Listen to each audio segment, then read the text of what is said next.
প্রিয় তিলোত্তমা, তুমি আমাদের ছেড়ে যাওয়া প্রায় 1.5 মাস হতে চলল। তোমাকে এখনো জাস্টিস দেওয়াতে পারিনি।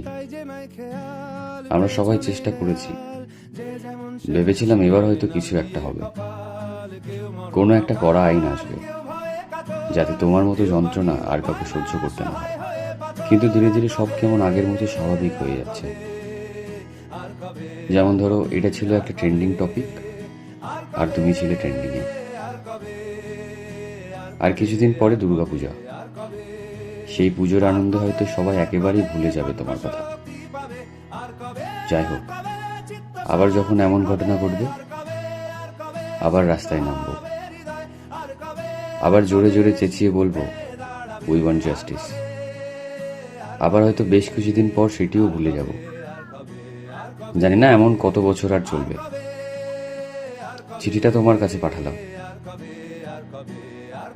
পারলে আমাদের সবাইকে ক্ষমা করে দিও।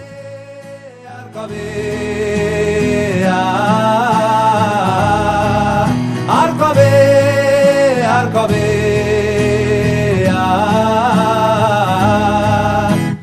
এ ব্যথা আমার নয় শুধু একার। বিপ্লবী তিলোত্তমা করেছে অঙ্গীকার, লুটিয়েছে প্রাণ তাই ধরেছি গান। করছি প্রার্থনা বিফল না যায় সে বলিদান। আজ উঠুক জেগে সুপ্ত চেতনা, অন্ধকার হলে আগে হোক না পথ চেনা। আর কবে, আর কবে, আর কবে।